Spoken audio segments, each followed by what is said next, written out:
remember that scene in Coraline when she goes to the other world for the very first time and the other mother says, go get your other father, and he ends up saying this. Who's starving? Raise your hand. Whoa!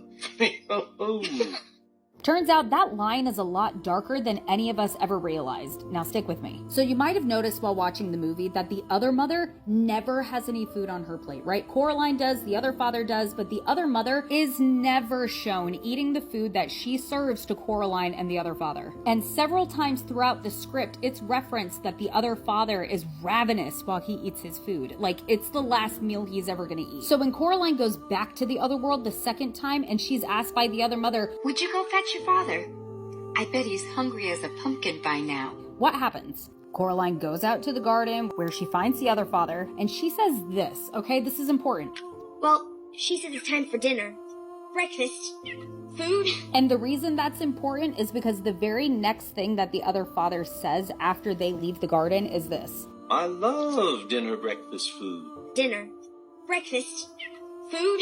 I love dinner, breakfast, food. He calls it that because he doesn't know what it is, because that's how infrequently he eats. He eats food off of other people. When there is food presented to him, he'll pile it so high because the guy doesn't know when he's gonna eat again. The only time he eats is when the kids come over, which is why this happens in this scene.